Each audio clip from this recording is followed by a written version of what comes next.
네, 수고하셨습니다. 우리 열왕기하 2장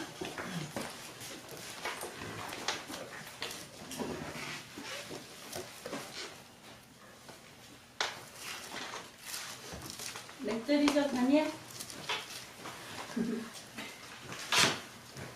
몇 절이에요? 열왕기서 2장? 아닌데 몇 절일까요? 아시는 분? 12절. 예.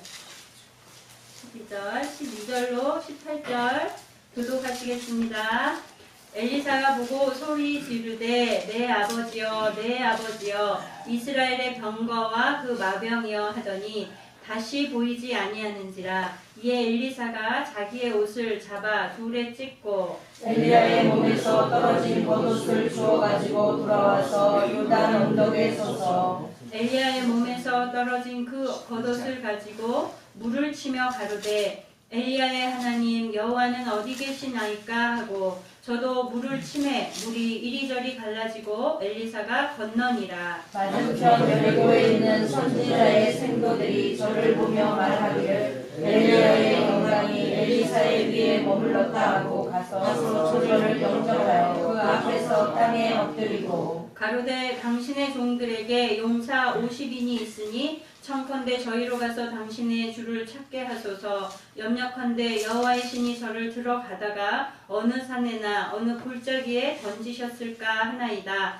엘리사가 가로되 보내지 말라 하나 우리가 서로 부끄러워하도록 강청하에 보내라 한지라. 저희가 50일을 보내었더니 사흘을 절대 발견하지 못하고 엘리사가 여리고에 머무는 중에 우리가 저에게 돌아오니 엘리사가 저희에게 이르되 내가 가지 말라고 너희에게 이르지 아니하였느냐 하였더라. 아멘. 예, 열왕기하 2장은 이제 지난주에는 엘리야가 이제 하나님이 해리바람으로 불말과 불병거를 통해서 하늘로 올리우시는 것을 우리가 보았죠. 오늘은 이제 이 엘리야가 올라가는 광경을 이제 눈으로 엘리사가 그것을 직접 목격할 수 있게 되고 또 그 이후에 이 엘리사가 자기의 스승되었던 이 엘리야가 이제 없는 거잖아요. 이 땅에는. 그러니까 그리하는 모습과 또 다른 선지 생도들이 이 엘리야의 시신을 찾는 그런 내용이 오늘 본문의 내용입니다. 예, 12절에 보면요. 이제 엘리사가 끝까지 지금 엘리야가 올라가는 모습을 지켜보는데 뭐라고 소리를 지르냐면 내 아버지여 내 아버지여 이스라엘의 병거와 그 마병이여 이렇게 말하거든요. 요 말이 이 이후에 보면은 또 북이스라엘의 왕 여호람 왕이 엘리사가 죽을 때에 엘리사한테도 요 말을 해요. 이스라엘의 병거와 마병이여. 그러니까 엘리사가 이런 말을 했었고 또 엘리사에 대해서도 이스라엘 왕이 이스라엘의 병거와 마병이여 이렇게 얘기를 하거든요. 그럼 병거와 마병이라는 표현은 뭘 의미하는 걸까요? 언제 쓰는 걸까요?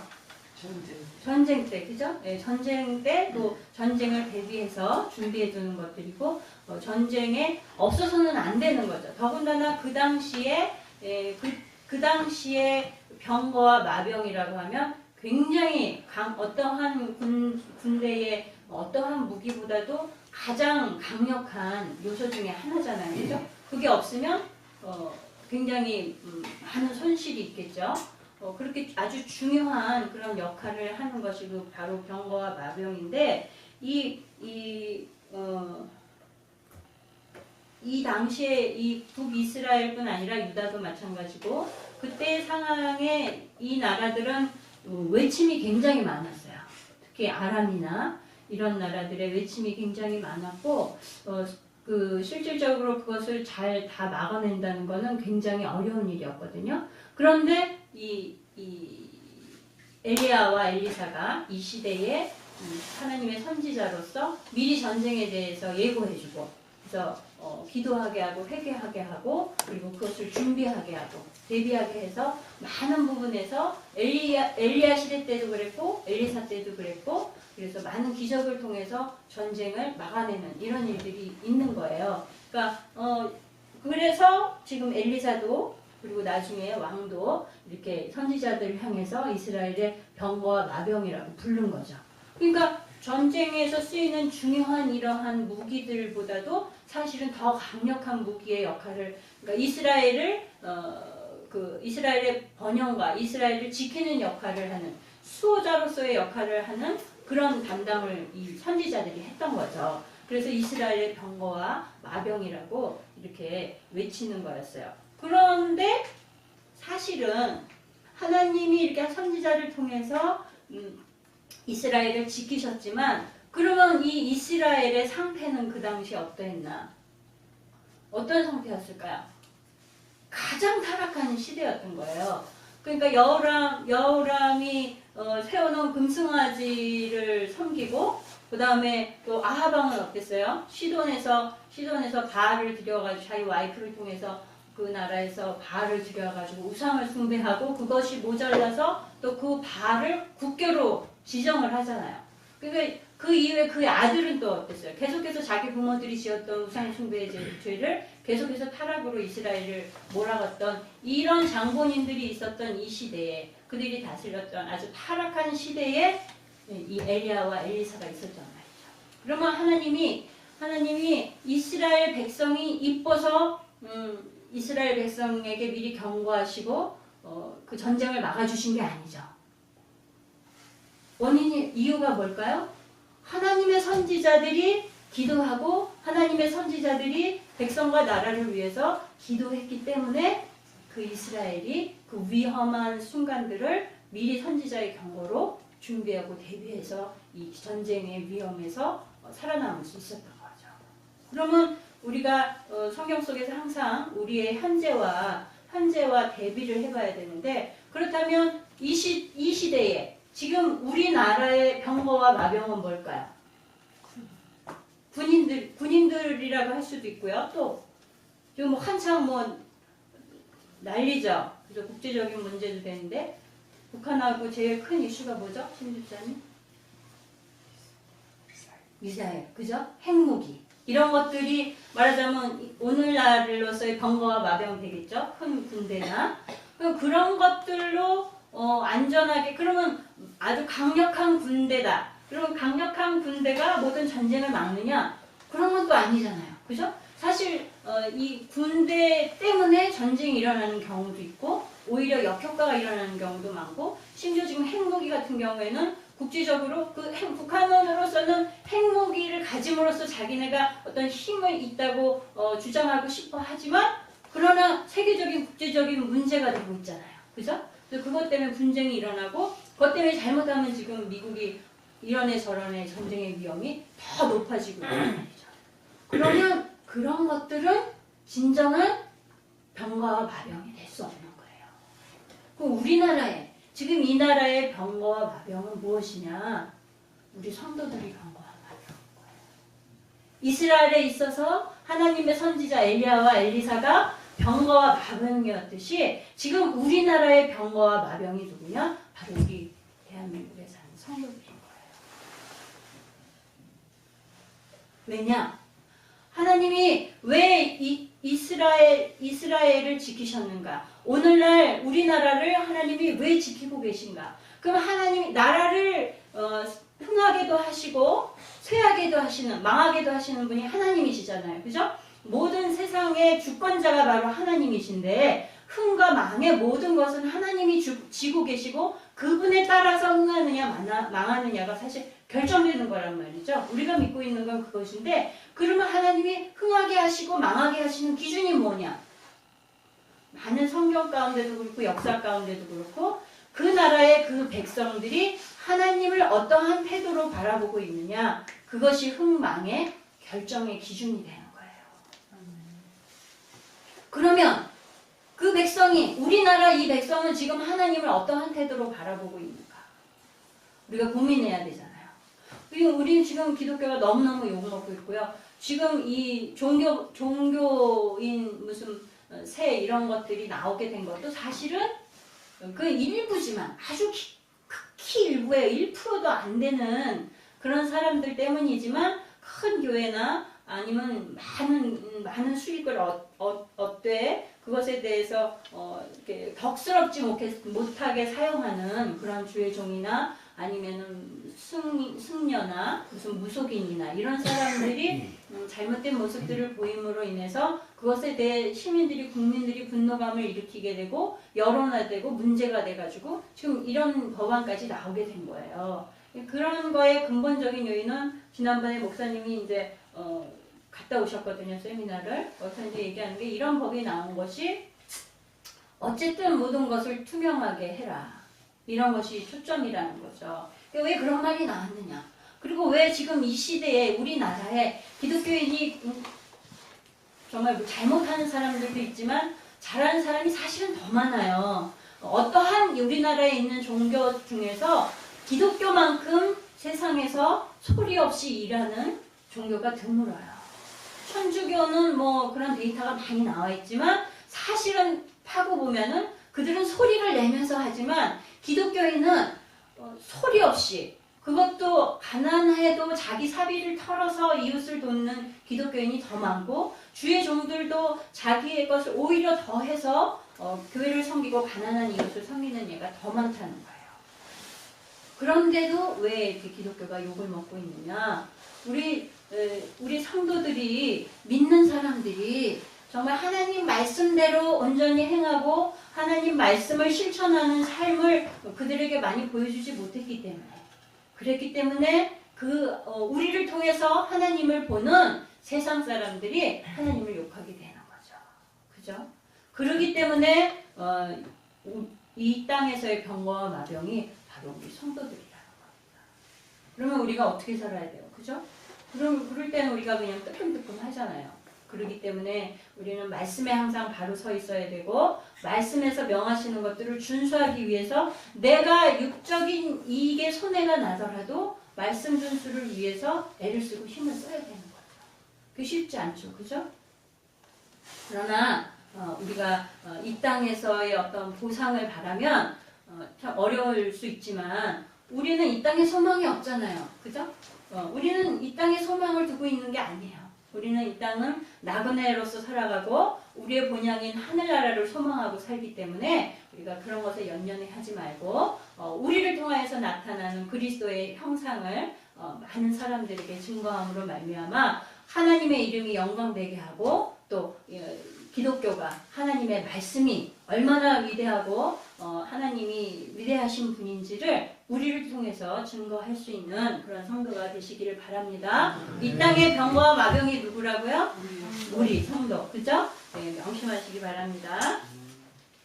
예, 엘리야가 이제 승천하는 모습을 보이지 않을 때까지 바라본 거예요. 그것도 사실은 영안이 열려졌으니까 보았겠죠. 예, 그런데 마지막까지 보고 있는데 보니까 뭐가 떨어졌어요? 네, 엘리야의 겉옷이 떨어진 거예요. 어딘가에 떨어진 걸 가서 엘리사가 가져다가 자기 옷을 여기 뒤에 이제 보세요. 13절에 보세요. 엘리야의 몸에서 떨어진 겉옷을 주워가지고 돌아와서 요단 언덕에 서서 그랬죠. 그 이전에 엘리사가 그 옷을 가지고 요단 언덕에 서기 전에 12절 끝부분에 엘리사가 어떻게 하나요? 자기의 옷을 잡아 둘에 찢고 둘로 이렇게 반으로 나눴다는 얘기예요. 자, 왜 찢었을까요? 왜 옷을 찢어요? 옷을 찢을 때는 그 옷을 입으려고 찢는 거겠어요? 안 입으려고 찢는 거겠어요?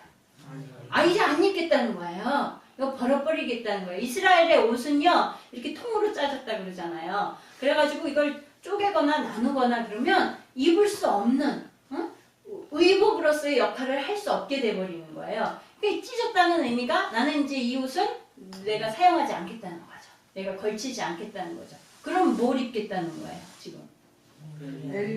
엘리야에게서 떨어진 그 겉옷을 자기가 입겼다는 거예요. 제가 지난 시간에 엘리야의 갑절의 영감을 엘리사가 구했다 그랬죠. 그 갑절의 영감을 구하는 의미가 뭐라 그랬죠? 예, 장자에게 2배의 재산을 상속하는 법과 같이 엘리사가 엘리야의 선지자직을 계승하는 그러한 것을 원해서 그러한 요구를 했다고 말씀을 드렸죠. 바로 그 의미인 거예요. 지금 이 엘리야의 겉옷이 가진 의미는 선지자 엘리야의 선지자로서의 직분을 엘리사가 계승하게 되는 것을 지금 의미하는 거예요. 그러니까 그 겉옷을 어쩌면 엘리야가 올라가면서 일부러 그것을 떨어뜨려 줬을 수도 있고요. 아니면 올라가면서 자기도 모르게 훌러덩 벗겨져서 떨어졌을 수도 있고, 그건 성경에 나와 있지는 않지만 어쨌든 하나님이 허락하셔서 그 옷이 떨어진 거예요. 엘리사에게 주어진 거죠. 그러면 하나님께서 엘리야의 그 선지자로서의 직분을 엘리사에게 주시겠다는 허락과 같은 거죠. 지금 엘리사는 그 자기에게 부여해 주신 그 선지자로서의 그 말하자면 뭐라 그럴 때일까요? 그럼 지금 목사님들이 입는 가운을 뭐라고 불러야 될까요? 하여튼 그러한 증거로서 지금 기쁘게 그것을 취하고서 지금 요단강가에 쓴 거죠. 자, 우리가 이 옷을 의미하는 성경의 많은 부분이 이 옷 하면은 육체의 옷 하면은 뭘 상징하냐면 죄를 의미하는 거예요. 그러니 우리가 지금 엘리야가 자기의 옷을 찢어버리는 행위는 말하자면 자기의 육체의 모든 죄악된 것을 찢어버리고 새 옷을 입겠다는 거예요. 그러니까 새 옷은 어떤 옷을 우리가 입어야 될까요? 지금 오늘날 우리 성도들이 새 옷을 입는다 하면 육체의 옷을 찢어버리고 영적인 새 옷을 입는다 하면 그리스도의 옷을 입어야 되는 거예요. 그리스도는 어떤 분이에요? 의로우신 분이고 거룩한 분이고, 그죠? 우리가 의와 거룩의 옷을 새롭게 우리 성도들도 입어야 되는 것을 지금 말씀하고 있는 겁니다. 그렇지 않으면 우리가 특히나 우리 대한민국 사람들은 의복에 굉장히 신경을 많이 쓰죠. 옛날에 아리성 교사님이 그랬어요. 한국에 오면 쫀대요. 그래서 큰 교회를 갈 수가 없대요. 왜 그러냐고 그랬더니 오늘의 교회만 딱 가도요, 다들 얼마나 멋지게 하고, 말하자면 선교사님들은 자유롭게 항상 옷을 편하게 입고 다니는데 특히나 서양 사람들은 그런 거에 구애를 받지 않나 봐요. 그리고 아주 특별한 자리에만 정장을 하거나 의복을 신경 쓰나 본데, 그런데 교회를 갔더니 뭐 가난한 사람이고 안 가난한 사람이고 전부 다 그냥 정장을 하고 그렇게 반듯하게 입고 그러니까 거기에서 굉장히 위화감을 느꼈다고 그러잖아요. 우리나라 그냥 의복에 옷이 곧 날개라는 얘기도 하고, 그 다음에 뭐 폼생폼사라는 얘기도 하고, 약간 부정적인 의미들도 많이 쓰기는 하지만 그 의복을 단정히 입는 것이 내 얼굴을 나타내는 거다, 이렇게 생각하는 경우도 있잖아요. 저도 하나님이 이렇게 좋은 옷 주셔서 이쁘게 입었는데요. 예, 이렇게 단정하게 이쁘게 입으려고 노력하는 거는 의복이 자기를 나타내준다고 생각하기 때문에 그래요. 우리 많은 동물들 중에 옷으로서 자기를 나타내려고 애쓰는 존재는 우리 사람밖에 없잖아요. 그죠? 의복이라는 거는 그 사람의 체면이나 어떤 지위나 인품이나 이런 것들을 드러내기도 하는 그런 도구가 된다는 거죠. 그렇기 때문에 우리도 영적인 의미에서 그리스도로 옷 입는 것이 얼마나 중요한가. 예수님께서 그래서 비유를 통해서 말씀하셨어요. 혼인집에 임금이 혼인 행사에 사람들을 모두 데려오라 초청해가지고 다 데리고 왔는데, 그런데 그 중에서 의복을 갖추지 않은 자를 내어 쫓아버렸잖아요. 그죠? 그러니까 하나님께서 우리에게 값없이 은혜로 우리를 다 불러주셨지만 우리 성도들에게 정말 거룩한 옷을 입기를 하나님 원하시는 거예요. 그럼 그 거룩한 옷을 천국에 가서나 입는 거나 이렇게 생각할 수 있지만 그게 아닌 거죠. 우리가 거룩한 옷을 언제 준비하고 언제 입어야 될까요? 이 땅 가운데 우리가 성도로서 살아가는 동안에 거룩한 옷을 준비하고 거룩한 옷을 입기 위해서 노력하고 거룩한 옷을 입는 삶을 살아야 되는 거예요. 그럴 때 우리가 하늘나라에 주인은 임금에 초청된 그 잔치에 들어갈 수 있는 거죠. 그죠? 예. 우리 말씀 한번 읽어보겠습니다. 골로새서 3장 8절 9절.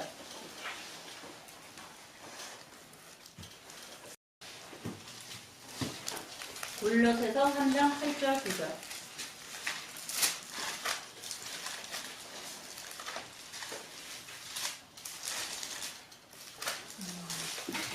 시작. 이제는 너희가 이 모든 것을 벗어버리라. 곧 분과 악의와 회방과 너희 입에 부끄러운 말이라. 너희가 서로 거짓말을 말라. 옛사람과 그 행위를 벗어버리고. 네, 거기까지요. 예, 말씀대로 우리가 살아야겠죠. 예. 네, 어쨌든 지금 엘리야가 남긴 겉옷을 가지고 이제 선지자로서의 사명을 부여받은 엘리사가 그것을 가지고 어떻게 해요? 요단가에 가서 그 옷으로 강을 치죠. 강을 치면서 뭐라고 그래요? 읽어보세요. 하나님은 어디 계시나이까? 예, 엘리야의 하나님 여호와는 어디 계시나이까? 지금 그러는 거예요. 그러니까 이게 뭐냐면은 이 겉옷이 말하자면은 엘리야가 입었던 겉옷에 큰 능력이 있기 때문에 이 겉옷으로 쳐가지고 이 옷이 권능을 나타낼 것이다 생각하고 이것을 친 게 아닌 거예요. 지금 뭐라고 외쳐요? 엘리야의 하나님 여호와는 어디 계시냐니까. 이 옷이 권능이 있는 것이 아니라 이 엘리야의 권능이 어디로부터 왔다는 걸 아는 거예요. 여호와 하나님께로부터, 하나님께서 엘리야에게 주셨던 그 권능이 하나님께로부터 비롯된 것임을 내가 압니다. 그렇기 때문에 하나님, 그 능력을 주신 하나님, 엘리야에게 권능을 주셨던 하나님, 지금 나에게 그 권능을 부어 주십시오 하고 하나님을 구하고 찾는 건 거죠. 그래서 그렇게 하나님을 구하면서 외치면서 그 옷으로 요단강을 쳤어요. 하나님이 그 강구를 들으셨죠. 그래서 요단강가가 갈라진 거예요. 엘리야가 했던 기적과 같이 엘리사에게도 하나님이 그러한 권능으로서 엘리사에게 선지자직을 허락해 주셨음을 증명해 주신 거죠. 엘리야와 엘리사는 순서적으로 하나님이 이렇게 선지자직을 계승하게 하셨지만 성격은 아주 달랐던 것 같아요. 그러나 굉장히 둘 다 인간적인 사람이었어요. 엘리야는 보면은 원래 신분 자체가 특별한 사람이 아니에요. 뭐 집안도 별 볼 일 없고 이름도 없는 그런 아주 서민 집안의 사람이었고요. 엘리사는 뭐 하던 사람이에요? 전직이? 뭐 하다가 불려갔어요? 농사 짓다가 12겹이 소로 밭 갈다가 엘리야가 와가지고 불러가지고 어떻게 했어요? 그거 갖다 팔고 나무를 불 때 가지고 소 잡아서 백성들 나눠주고 엘리야 쫓아갔잖아요. 그러니까 농부였단 말이죠. 출신이 별로 그렇게 좋은 성분이 아니었어요. 예, 또 인간적으로는 어떤 약점들이 있었냐면 엘리야는 아주 고집불통인 그런 면모가 있었고 또 낙심을 쉽게 잘했어요. 그래가지고 그 우울증 걸린 사람처럼 그러기도 했었고 성경에 보면요. 또 엘리사는요 몸이 그렇게 건강하지 않았던 것 같아요. 마지막에 성경에 보면은 엘리사가 병을 얻어 죽거든요. 그러니까 그 육체적인 약점이 있었던 그런 인물인 것 같아요. 그러니까 한 인간의 한계를 다 가지고 있는 연약한 한 인간에 불과한 그런 모습이 성경에 나타나고 있는데 그러나 그들로 하여금 하나님의 선지자의 역할을 할 수 있도록 해주신 그 요인은 다른 것이 아니라 하나님께 간구해서 드리는 그들의 간절한 기도 때문에 그들이 이 사명을 감당할 수 있도록 하나님이 허락해 주신 것이다 라는 걸 오늘 볼 수 있는 거예요. 이런 간구를 우리도 하나님께 부르짖어야겠죠. 그죠? 우리의 마음에 소망만 하지 말고 머리로 생각만 하지 말고 하나님 앞에 부르짖어서 우리가 구하고 안 주셔도 할 수 없죠. 그죠? 왜? 하나님께 달린 거고 하나님의 뜻에 우리가 순복해야 되니까 그러나 우리에게 소망을 주시는 것도 하나님이라고 하셨으니까 우리에게 주신 소망을 가지고 부르짖는 거예요. 지금 엘리사 역시 아마 다른 생도들하고는 다른 모습으로 하잖아요. 그러기에 지금 이러한 사명과 권능을 받을 수 있었던 것입니다. 예, 우리 빌립보서 4장 6절 7절 한번 찾아보는데요. 두 번 읽을 거예요. 우리 너무 잘 아는 말씀인데 한번 다 같이 읽고요. 두 번째는 한번 다시 점검하면서 여러분이 읽어보시기를 바래요. 제가 왜 이 말을 하는지 금방 아실 수 있을 거예요. 우리 너무 잘하는 거죠. 찾으셨어요? 빌립보서 4장 6절 7절 시작.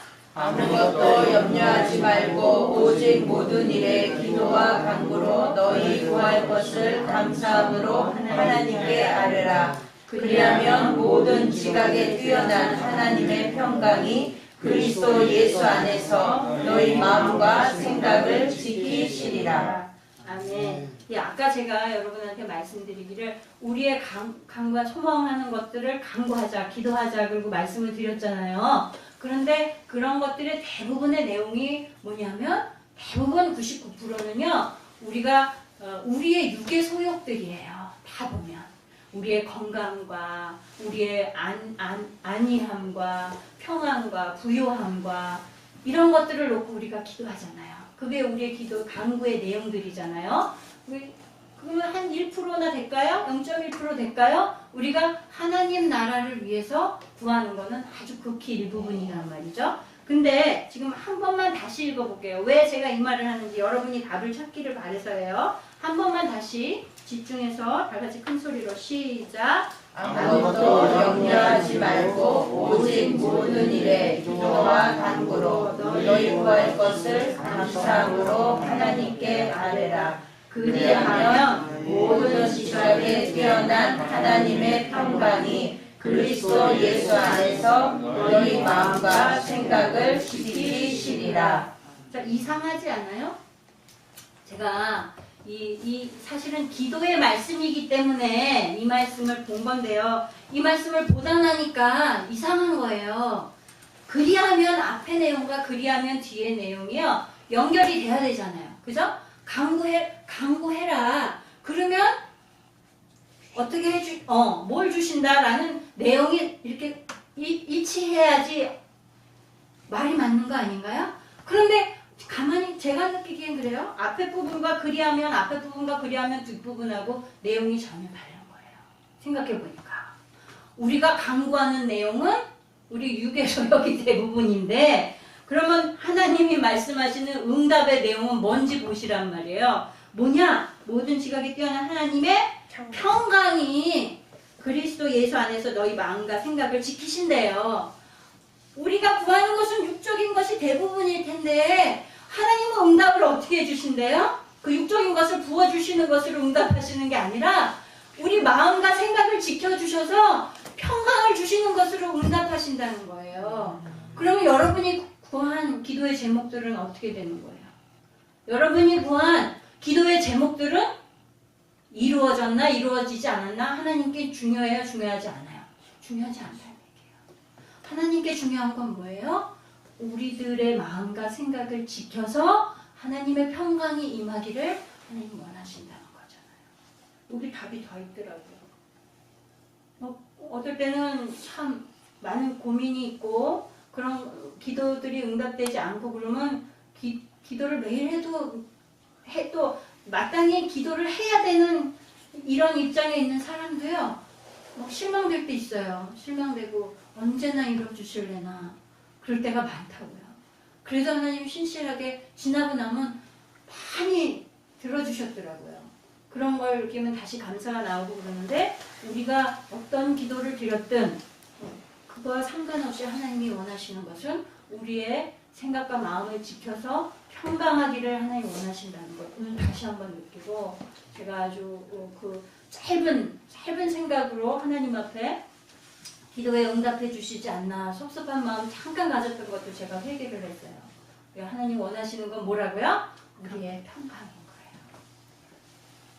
그러려면 어떻게 해야 된다고요? 우리의 마음과 생각을 지켜야 되는 거예요. 예수 그리스도로 우리가 지키시고 하나님 앞에 응답받는 그런 기도드리시는 여러분 되기 바랍니다. 15절을 보세요. 15절.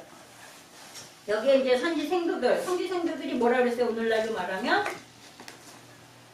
신학교생들, 신학교 학생들, 신학대학원 학생들, 전도사님들인 거예요. 예, 엘리사가 엘리야의 지금 이 다음 계승을 하였음을 이제 인정하죠. 그래서 요단을 가르고서 여리고로 오니까 와서 영접하고 그에게 엎드립니다. 그러니까 엘리사를 이제 엘리야 다음에 선지자로서 존중하고 지도자로서 인정한다는 그런 의미가 되겠죠. 아까도 말씀드렸듯이 그냥 한낱 농부에 불과한 그런 엘리사보다도 어쩌면 그 중에는 귀족들도 있었을 수 있고 이 생도들 중에는 신분의 여러 출신들이 많이 있었을 텐데 그 육적인 출신을 가지고 따지지 않고 지금 영적인 권위를 하나님의 그 영적 권위를 계승한 계승자로서 인정하고 외적인 조건은 다 초월해서 지금 하나님의 종으로서 그를 맞이하고 있는 그런 모습을 봅니다. 하나님께서 하나님의 선지자들 또 지도자들 주의 종들을 선택하실 때 성경에 보면요 사실상 비천하고 그 신분이 아주 비루하고 이런 사람들을 택하시는 경우가 많았어요. 그래서 그 사사기 때에도 다 그러했고요. 거의 대부분이 그랬고 또 예수님의 제자들도 다 뭐예요? 거의 다 어부 출신이잖아요. 그 당시에 어부들은요 아주 천대받는 직업 중에 하나였어요. 그런 사람들을 하나님은 택하셔서 지도자로 세우시는 이유가 뭘까요? 왜 그러실까요? 지혜롭고 지식이 많고 많이 준비되고 그런 사람들 특별하게 부르지 않으시고 성경에는 다 이런 사람들을 택하신 경우가 많았다는 거죠. 왜 그랬을까요? 첫 번째로는 그들은 마음이 가난해요. 마음이 가난해서 정말 예수님의 그 십자가의 길을 따라가기에 합당한 자세가 되어 있는 거예요. 높은 출신, 높은 계급을 가진 사람들은 이 예수 그리스도의 십자가의 길을 따라갈 수가 없어요. 물론 자기를 버리고 하나님 앞에 헌신되면 그럴 수 있지만 쉽지 않은 거예요. 며칠 전에 어느 목사님들이 오살리기도원을 이제 가셨다가 예전에 우리 이승 목사님 살아계셨을 때 잠깐 들려가지고 목사님께 말씀 듣고 은혜 받고 그리고 갔던 한 목사님이 여기 연세 많은 목사님 계신데 우리 들어가서 말씀 좀 듣고 가자 이러고 오셨더라고요. 그래가지고 목사님하고 얘기 나누시고 그러고 가셨는데 그 중에 한 분이 이제 우리나라에서 한 1, 2회 하나요? 그 학교가? 그런 하여튼 큰 신학교에서 관계자로 일하시는 목사님이시더라고요. 그런데 노숙자 사역을 하시고 그러시는데 안타까워하면서 하시는 말씀이 요즘 신학생들은 예전하고 다르대요. 이제 아무래도 시대가 다르죠.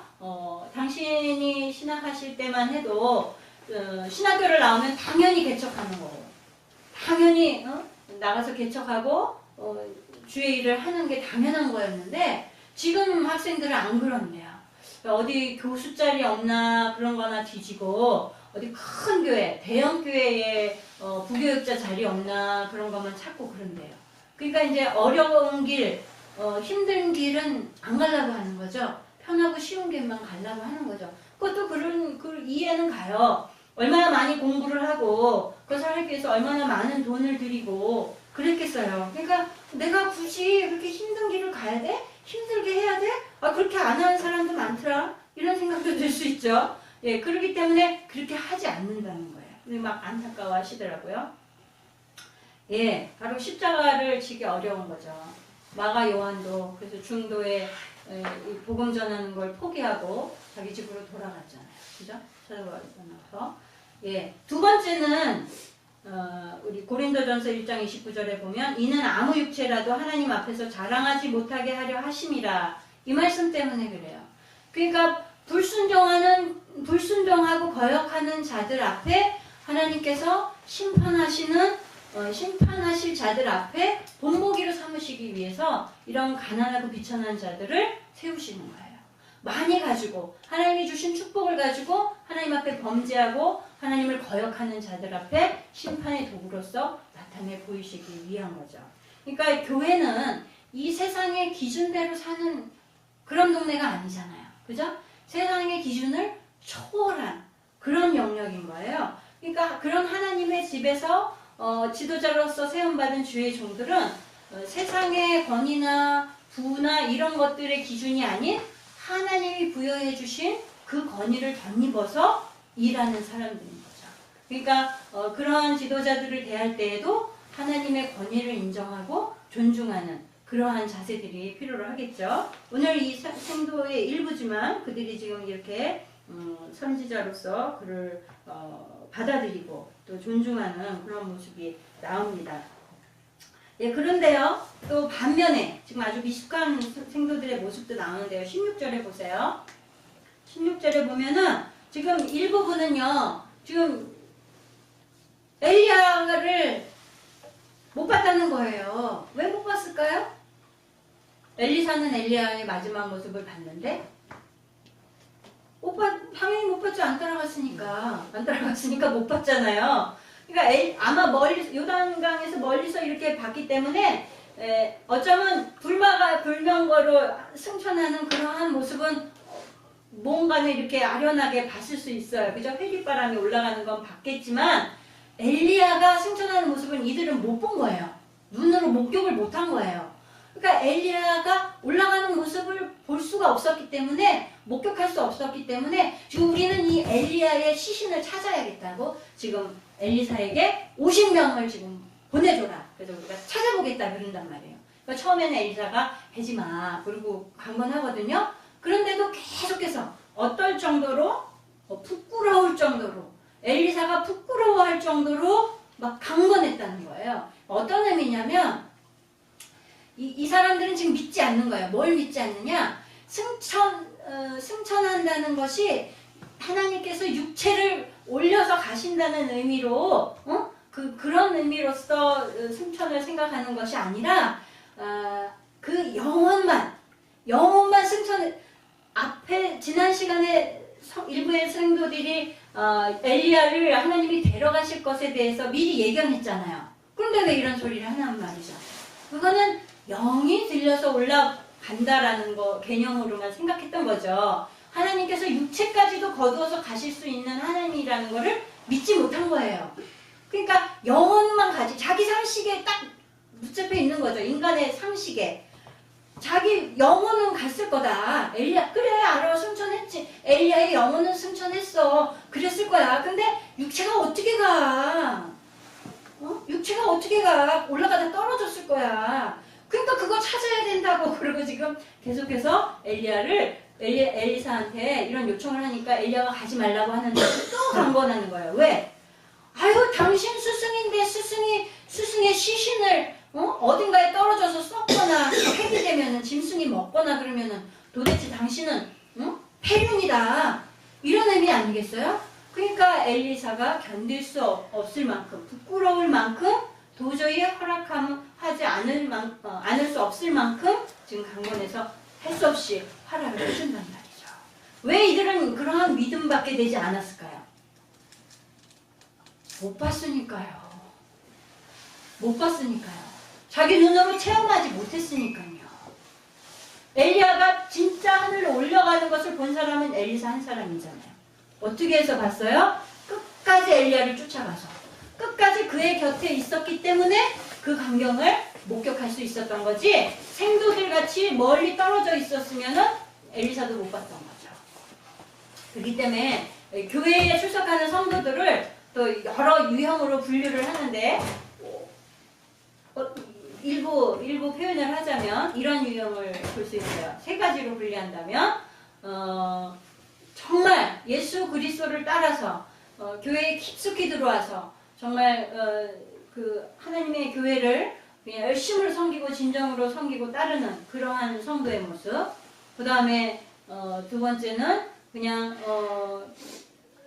내가 적극적으로는 하지 않고 그냥 뭐라고 볼까요? 그 시키는 수동적으로, 그리고 그냥 주어지면 할 수 없이 하는 이러한 부류의 성도들. 세 번째로는 할 수 있으면 될 수 있는 한 멀찌감치 떨어져서 관망하는 그런 손님 성도. 이렇게 성도의 구분을 또 구분하는 유형이 있더라고요. 지금 생도들이 말하자면 이렇게 한 발자국 두 발자국 멀리 떨어져 있어서 엘리야의 그러한 모습을 목격하지 못하고 믿지 못하는 모습의 그러한 형태가 지금 멀찌감치서 떨어져서 하나님 그리스도 앞에 들어오지 못하고 멀리서 관망만 하는 손님 성도와 같은 상태인 거예요. 그러니까 믿을 수 없는 거죠. 이건 뭐냐면 알긴 알아요. 말씀도 알고 그 어떠한 말씀, 하나님의 말씀이 무엇을 말하는지도 아는데 내가 체험이 없는 거예요. 그러한 체험적인 신앙이 아니기 때문에 그냥 관망하고 또는 의타적으로 수타적으로 그런 형태로서만 교회에서 생활하는 성도로서 사는 거죠. 기왕이면 우리가 진짜 하나님의 백성이 되려면 어떻게 살아야겠어요? 첫 번째, 두 번째, 세 번째? 첫 번째가 돼야 되죠. 할렐루야. 손님 성도 되면 돼요, 안 돼요? 손님 성도 되면 돼요, 안 돼요? 신별이 손님 성도 되면 돼요, 안 돼요? 말이 안 나네. 안 돼요, 할렐루야. 손님 성도하면 큰일 나요. 뜰판만 밟아요. 네, 뜰판만 받는 성도인 거예요. 그렇게 되면 안 되죠. 그죠? 예. 그래서 지금 이들이 어떤 실수를 하냐면요. 3일을 헤매요. 3일을 헤매잖아요. 뒤에 보세요. 몇 절이에요? 네, 17절. 사흘을 찾되 발견하지 못하고. 엘리사가 참 성품이 좋죠. 그죠? 엘리야였으면 아마 이랬을 거예요. 내 말을 못 믿어! 하지 마! 하지 말라는데! 그러고 그냥 빵 하면은 아마 그냥 끽 하고 조용해지겠죠. 그러면 속도 시원하고 그냥 끝나는 거예요. 쉬운 방법이 있는데 엘리사는 성품이 그런 성품이 아닌 거예요. 그래가지고 하지 마. 그냥 안 들어요. 그럼 해봐. 그리고 입으로 두는 거죠. 그냥 해보는 거예요. 해보니까 어떻게 해요? 며칠을 헤매요? 3일을 헤매요. 성경에 하나님이 하지 말아라 많이 있어요. 왜 하지 말아라 그래요? 너에게 유익이 없다는 거예요. 너 그렇게 해봐야 너 고생하고 다시 원점으로 돌아가서 다시 그길 가야 돼. 우리 이순 목사님 맨날 그랬죠. 바른 길로 가야 되는데 곁길로 가면은 많이 간 만큼 다시 돌아와서 원점으로 다시 가야 된다고 맨날 그 얘기 하셨잖아요. 예, 엘리사는 온유했던 것 같아요. 그래가지고 막 책망하는 대신에 그냥 그들의 요구를 들어주고 그들이 스스로 깨달을 때까지 기다려줬어요. 다시 돌아왔잖아요. 그리고 나서는 책망을 하죠. 무엇이 잘못됐는지 가르쳐주기 위해서 그래서 책망하는 거예요. 그것도 사랑이죠. 예, 그래서 폭싱하는데 보면은 그 결판을 승자를 어떻게 구분하나 두 가지 방법이 있잖아요. 그죠? 신주사님, 복싱할 때 승자와 패자를 결정하는 방법들이 있죠. 어떤 경우에 승자를 손을 드나요? 어떻게 하면? 상대방을 다 때리고 네. KO시켜. KO, 그렇죠. 단번에 KO를 팍 쳤는데 팍 나가 떨어졌어요. 그러면 100% KO니까 이 사람 100% 승리가 확신하죠. 그러니까 뭐 속 시원한 거죠. 그럼 만약에 KO가 안 됐어. 계속해서 둘이 안 쓰러지고 끝까지 그냥 막 멍들고 피나고 그러면서 계속 했어요. 그러면 그럴 때는 어떤 방법으로 승패를 나누나요? 많이 다운시키니까. 네, 뭐 그런 기준에 의해서 점수를 매겨서 그렇게 하는 거죠. 네, 많이 다운을 시키는 사람이 점수가 높대요. 그럼 그런 사람이 승리하겠죠. 이런 거를 뭐라 그러냐면 판전승이라고 그러잖아요. 판정승. 또 뭐 다른 말 있나요? 그렇게 이제 하여튼 어떤 점수를 매겨서 승자를 나누는 방법. 이게 여러 가지 싸움에 있어서 승패를 결정하는 요소가 있는데 말하자면 엘리야는 KO 스타일인 거고 KO 시켜가지고 하는 KO승 스타일이고 엘리사 같은 경우에는 판정승 스타일인 거예요. 그러나 좀 더 성경적이고 우리가 하나님이 원하시는 모습은 사실은 이런 판정승의 모습인 것 같아요. 뭐냐? 무슨 말이냐? 그러니까 끝까지 가야 된다는 거예요. 끝까지. 이 땅에서의 영적인 싸움을 끝까지 인내하면서 그것을 끝까지 싸움을 이겨나가고 마지막까지 그 싸움에서 쓰러지지 아니하고 견디는 사람이 승자가 되는 거죠. 이거 쉽지 않죠, 사실은. KO승을 해버리면 쉬운데 사실은 더 어려운 방법이지만 이 땅에서의 사는 우리 성도들의 삶이 이건 거예요. 이거에 가까운 거예요. 왜? 지금도 구원 사역은 계속되고 있는 거예요. 2000년 전에 이미 예수님이 우리를 위해서 십자가에 지셔서 모든 걸 승리를 하셨어요. 완성을 하셨어요. 그러나 그 허락하여 주신 구원을 우리가 계속해서 주의 나라가 임할 때까지 우리가 구원의 역사를 이어가는 거죠. 계속해서 이루어가는 역사가 지금 진행되고 있는 거예요. 완전히 이루어진 게 아닌 거예요. 그죠? 주님 나라가 임할 때, 예수님이 다시 오실 때 그것이 완전히 이루어지고 하나님의 나라가 임할 때 구원의 역사가 끝나는 거예요. 그러니까 지금도 진행 중인 거죠. 우리는 경기를 하고 있는 거예요. 그러니까 판정승이 날 때까지, 판정승으로 우리가 승리를 우리의 손이 들려질 때까지 우리는 계속 어떻게 가야 돼요? 끝까지 쓰러지지 말고 믿음으로 하나님 앞에 구하면서 싸움을 승리로 이어가야 되겠습니다. 네, 그럴 때 하나님이 마지막 때에 심판의 날에 우리의 손을 번쩍 들어서 우리의 이름을 불러주실 것을 확실히 믿습니다. 네, 기도하겠습니다.